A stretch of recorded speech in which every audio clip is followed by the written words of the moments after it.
Hello students and welcome to this new lecture where we will see the revision of your chapters of English. Uh, we have completed the grammar portion. हमने चारों चार देख लिया, notice देख लिया, letter देख लिया, story देख लिया और ऐसे देख लिया. So we'll start the revision. और ये देखो बहुत इंपॉर्टेंट है ये वीडियो देखना. क्यों ये वीडियो लेक्चर देखना क्यों इतना इंपॉर्टेंट है? Why? Because you will have good question answers. मैं आपको इंपॉर्टेंट क्वेश्चन आंसर्स एक्सप्लेन करने वाला हूँ आज, और मैं आपको बताने वाला हूँ कि कौन से क्वेश्चन आंसर्स बहुत ही इंपॉर्टेंट है एग्जाम पॉइंट ऑफ व्यू से. लर्न करना शुरू कर दीजिए. तो चलिए शुरू करते हैं, आगे बढ़ते हैं और फर्स्ट चैप्टर देखते हैं. सबसे पहला जो हमारा चैप्टर है वो आपके स्क्रीन पे मैंने ये रख दिया. ओके, चलिए. सबसे पहला चैप्टर है हमारा थ्री क्वेश्चंस. थ्री क्वेश्चन की स्टोरी आपको याद ही होगी भाई, यस और नो, हर्मिट वाला. उसके क्वेश्चन आंसर्स की हम बात करने वाले हैं. उसमें इंपॉर्टेंट क्वेश्चन आंसर्स कौन कौन से हैं उसकी हम बात करेंगे. वर्किंग विद द टेक्स्ट पे आ जाते हैं. सबसे पहले तो ये आ गए हम पेज नंबर 14 पे, वर्किंग विद द टेक्स्ट पे. और हमारे पास क्वेश्चन आंसर्स हैं जो आपके लिए इंपॉर्टेंट हैं. वो है क्वेश्चन नंबर 2, 3 एंड 4. 2, 3 एंड 4 आपके लिए एग्जाम पॉइंट ऑफ व्यू से बहुत ही बढ़िया और बहुत ही इंपॉर्टेंट क्वेश्चन आंसर्स हैं. तो इसके बारे में हम बात करेंगे. चलिए बात करते हैं, शुरू करते हैं.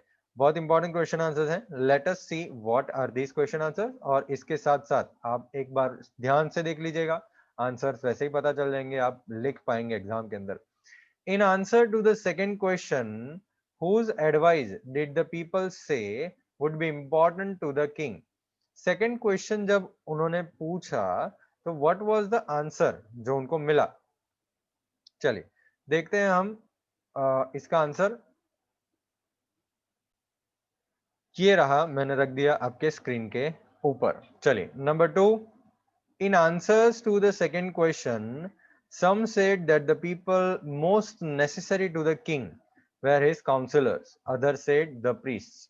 सेकंड क्वेश्चन के आंसर में जो लोग ने बोला था वो लोगों ने ऐसा बोला कि भाई सबसे नेसेसरी इंसान कौन है किंग के लिए, तो वो है काउंसिलर्स. उनके काउंसिलर, उनके दरबार के अंदर जितने लोग होते हैं वो उनके लिए इंपॉर्टेंट है. दूसरे ने बोला कि प्रीस्ट, साधु संत जो होते हैं वो बहुत इंपॉर्टेंट होते हैं. कोई अदर्स ने बोला चूज द डॉक्टर्स, उन्होंने चूज किया डॉक्टर जो है वो इंपॉर्टेंट होते हैं. और दूसरे लोगों ने बोला सोल्जर सबसे इंपॉर्टेंट होते हैं. तो ये है हमारा क्वेश्चन नंबर 2 का answer.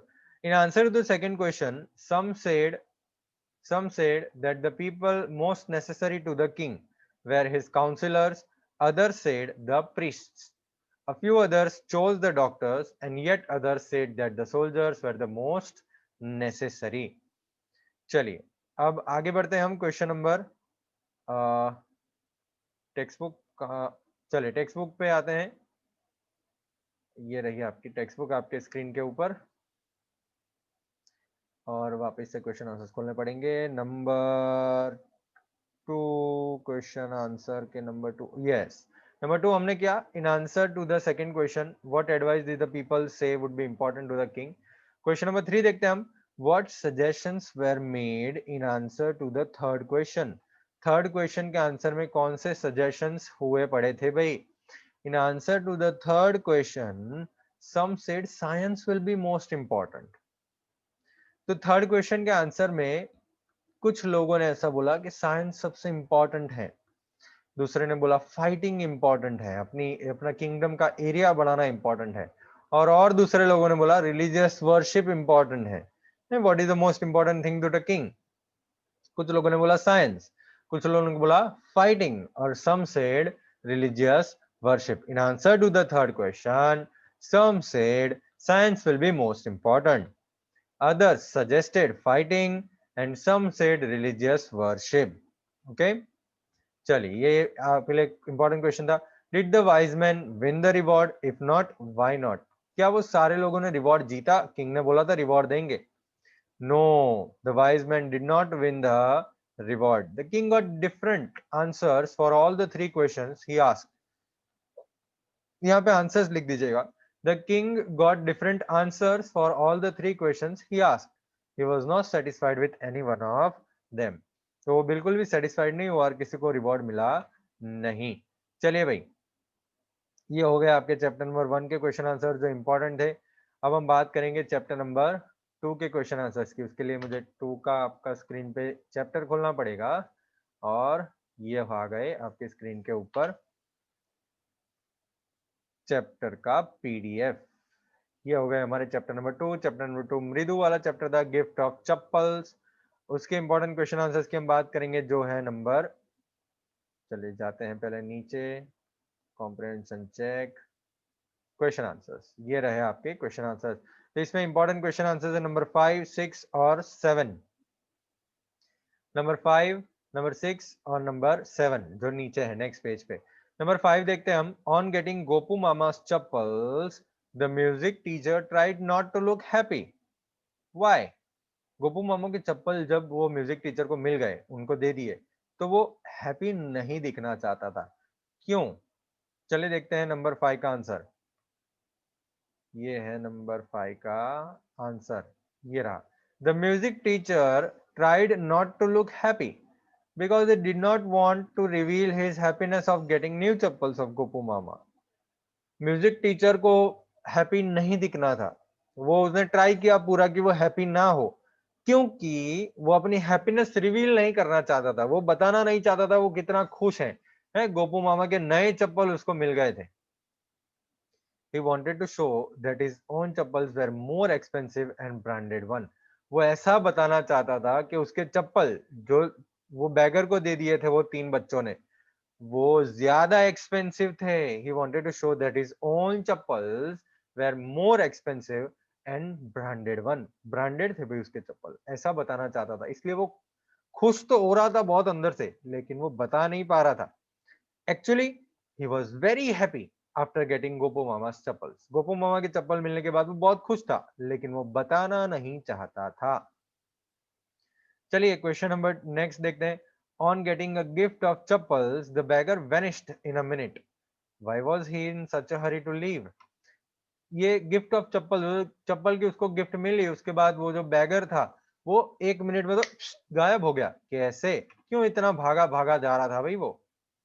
On getting a gift of chappals, the beggar vanished in a minute because he did not wanted to lose the gift of those chappals।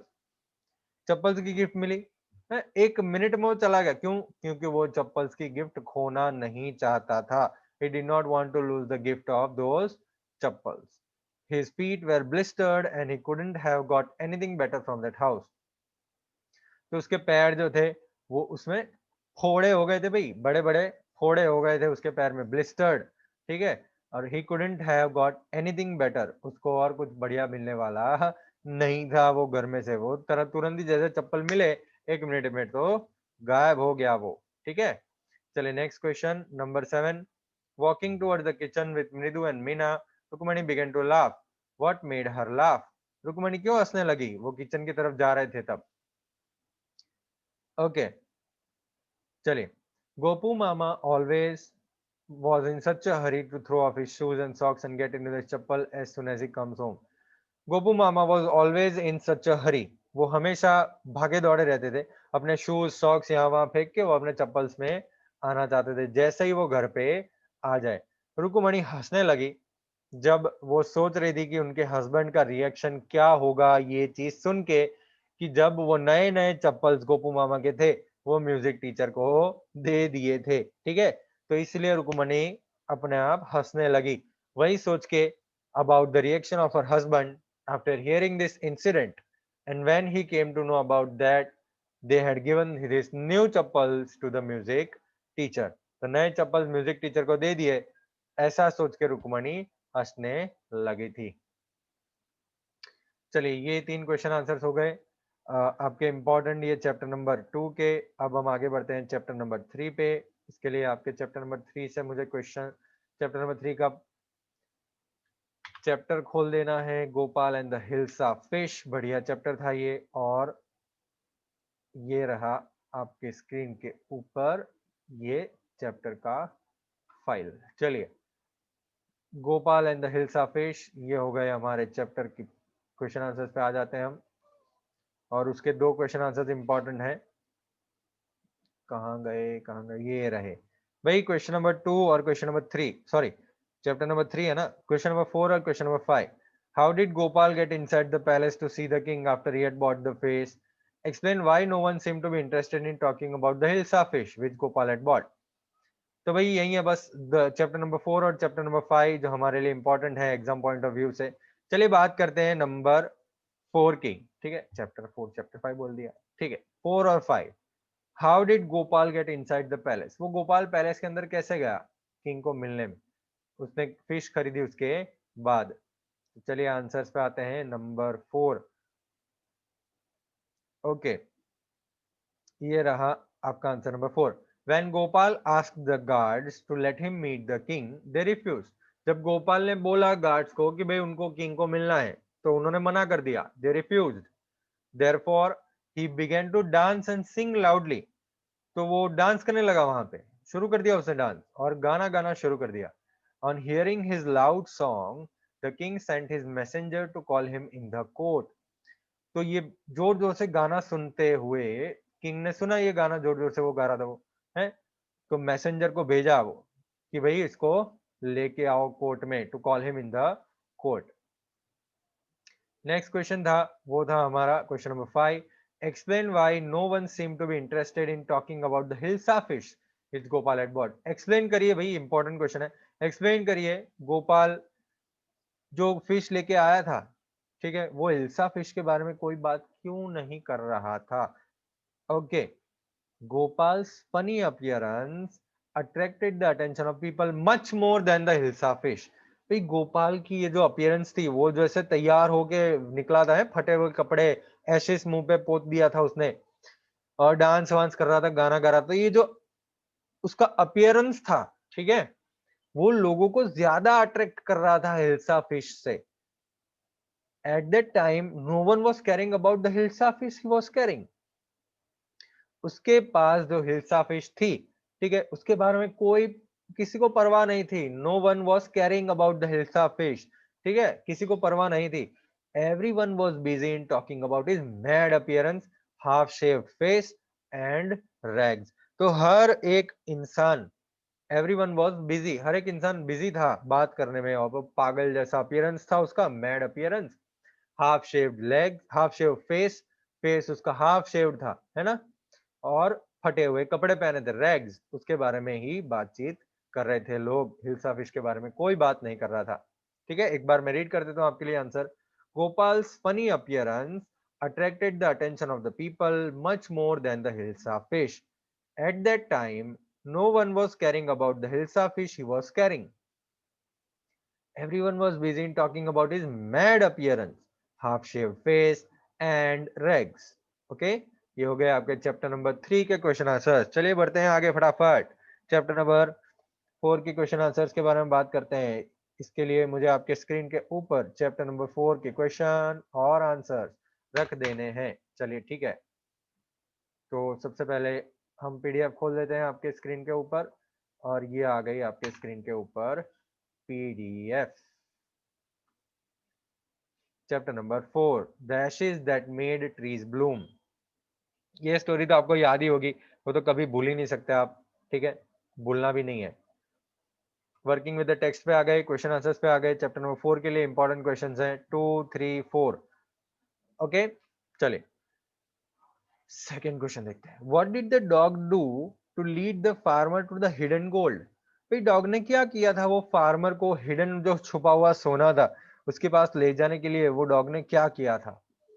तो चलिए आपके स्क्रीन के ऊपर आंसर रखते हैं। नंबर 2, ये रहा answer.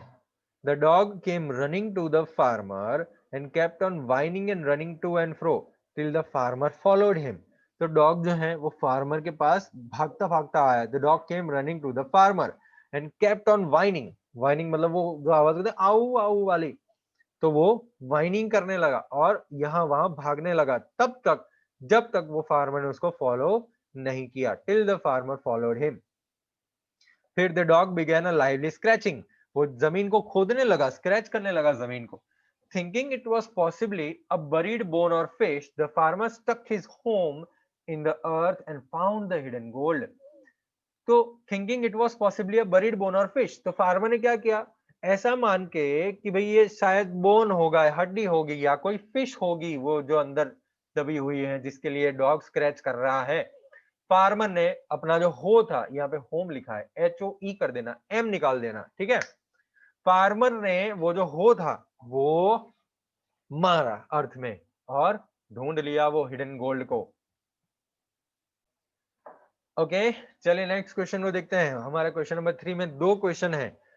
How did the spirit of the dog help the farmer first? सबसे पहली बार वो फार्मर को वो डॉग के स्पिरिट ने कैसे हेल्प किया, ठीक है, उसके बारे में बात करेंगे। ओके, चलिए ये आ गए स्क्रीन पे ऊपर आपके आंसर।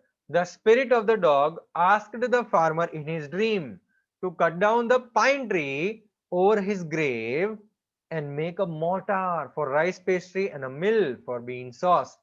तो डॉग की जो स्पिरिट थी, ठीक है, उसने फार्मर को उसके सपने में आके बोला कि वो पाइन ट्री को कट कर दीजिए, to cut down the pine tree जो मेरे कब्र के ऊपर है, over his grave, and make a mortar for rice pastry.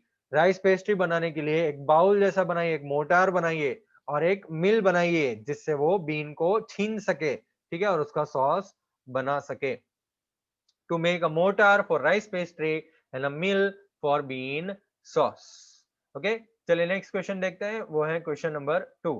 How did it help him next? Next बार कैसे वो डॉग के स्पिरिट ने हेल्प करी? The spirit of the dog informed the farmer in his dream that his wicked neighbors had burned the hand mill.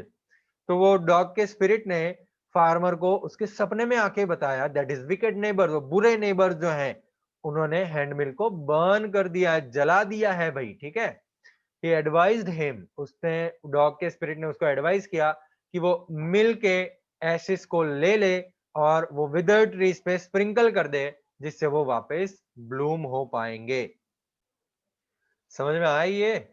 तो dog के spirit ने farmer को बोला, इन्फॉर्म किया उसके ड्रीम में आके कि ये जो बुरे नेबर्स हैं आपके, उसने हैंडमिल को जला दिया है। उसने एडवाइस किया फार्मर को कि भाई ये जो मिल के एशिस हैं, ये जो राख है मिल का, उसको आप ले लीजिए और सूखे झाड़ को, सूखे ट्रीज को, विदर्ड ट्रीज को आप उसके ऊपर छिड़किए, वो वापस से ब्लूम हो जाएंगे, वापस से खिल जाएंगे। चलिए next question number 4। Why did the daimyo reward the farmer but punish his neighbour for the same act? Daimyo ने फार्मर को रिवॉर्ड किया और नेबर को पनिश किया, क्यों? चलिए देखते हैं नेक्स्ट क्वेश्चन को। The farmer had magical ashes.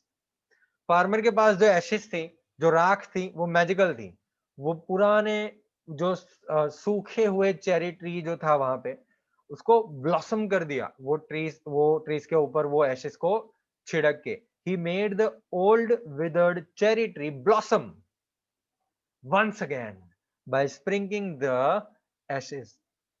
So the daimyo rewarded the farmer for this. तो daimyo ने रिवॉर्ड किया फार्मर को, ठीक है। When his greedy neighbor heard about it, वो ग्रीडी नेबर, वो जो लालची नेबर था, उसके बारे में जब ये सुना, ये जो सुना उसने, तो उसने वो एशेस लिए और जब दाइम्यो हाईवे से पास हो रहा था, he took the ashes and when daimyo was passing on the highway he threw a handful of ashes over the tree. तो एक मुट्ठी भर के उसने ट्री के ऊपर एशेस फेंके। The tree did not blossom and wind blew the fine dust in the noses and eyes of the daimyo and the wife. तो ट्री तो खिलखिला नहीं, ठीक है, जो हवा थी वो चली और वो जो डस्ट था जो उसने फेंका ऐसे, वो नाक और आंख में, वो दाइमियो के नाक और आंख में चला गया, उसके वाइफ के नाक और आंख में चला गया। तो इस वजह से वो नेबर को सेम एक्ट के तहत पनिश किया गया, ठीक है। सेम चीज उसने करी लेकिन उसको पनिश किया गया और इसको मैजिकल एशेस के लिए रिवॉर्ड किया गया। ओके, तो ये है आपके इंपॉर्टेंट क्वेश्चन आंसर्स, ये है चैप्टर नंबर 4। चलिए अब आपके स्क्रीन के ऊपर चैप्टर नंबर 5 खोलते हैं। चैप्टर नंबर 5 ये खोल दिया हमने और उसके आंसर्स भी देख लेते हैं हम। चैप्टर नंबर 5 के जो है हमारा क्वालिटी वाला चैप्टर, ठीक है। ओके, चलिए ये आ गए हम चैप्टर नंबर 5 पे, जो है हमारा क्वालिटी शू मेकर वाला। धीरे धीरे आते हैं हम क्वेश्चन आंसर्स पे, फटाफट आते हैं क्वेश्चन आंसर्स पे। ये आ गए वर्किंग विद द टेक्स्ट आपके स्क्रीन के ऊपर। ओके, इसमें इंपॉर्टेंट क्वेश्चन आंसर्स हैं 2, 3, 4 और 5। मतलब सारे क्वेश्चन आंसर, पांचों पांच क्वेश्चन आंसर इंपॉर्टेंट ही हैं, लेकिन 2, 3, 4 और 5 इंपॉर्टेंट हैं। तो चलिए डिस्कस करते हैं question number 2। Why did the author visit the shop so infrequently? वो बहुत बार क्यों नहीं जा पाता था? वो ऑथर शॉप को बहुत बार, शॉप में बहुत बार क्यों नहीं जा पाता था? वो एक दो बार ही क्यों जाता था? ठीक है, बहुत समय से क्यों नहीं जाता था वो? चलिए, the boots made by mister Gessler, आपके स्क्रीन पे आ गए हैं आंसर।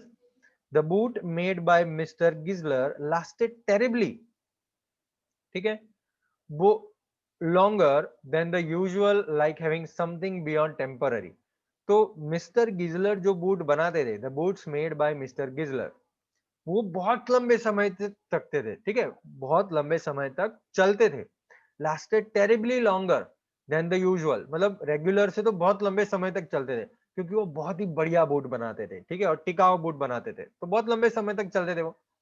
और टेम्पररी से तो कुछ अलग ही था, टेम्पररी था ही नहीं, मतलब परमानेंट जैसा ही बनाते थे वो, खराब ही नहीं होते थे उनके boot. Therefore the author visits the shop so infrequently, तो इसी वजह से ऑथर जो है वो बार बार नहीं जा पाते हैं उनके शॉप में, क्योंकि वो बहुत बढ़िया बूट बनाते हैं, ठीक है, this is a positive thing. Question number 3 देखते हैं हम।